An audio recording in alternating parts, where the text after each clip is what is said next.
telefon të nopën. Do të ka telefonin. Republikën e Kosovës.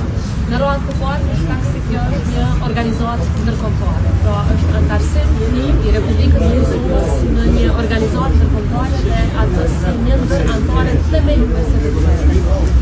Në radhë të dytë, për shkak se kjo organizatë kërkohet nga Shtetet e Bashkuara të Amerikës, aleati ynë strategjik.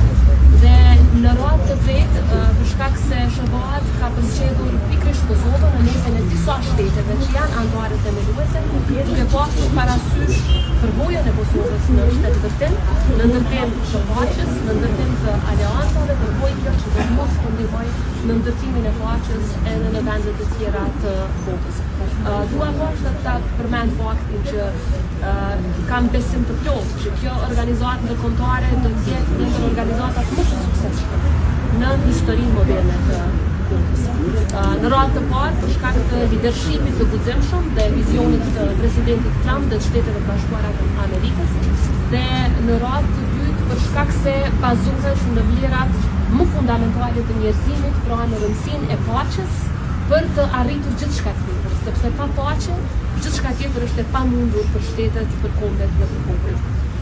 Prandaj, me krenari të madhe kam pranuar këtë ftesë personale të presidentit Trump. E falenderoj për vlerësimin, për besimin dhe për gatishmërinë e tij, siç e thekson edhe ai në letër, që të punoj edhe për një kohë shumë të gjatë në drejtim të realizimit të këtij misioni për paqe dhe siguri në botë. Dhe ne si Republikë e Kosovës, sado që jemi shteti i vogël, mendoj që mund të kemi kontribut të madh në realizimin e këtyre synimeve dhe jam duke punuar shumë afër me Shtëpinë e Bardhë në mënyrë që kontributi ynë të jetë konkret, të jetë specifik dhe të jetë domethënës.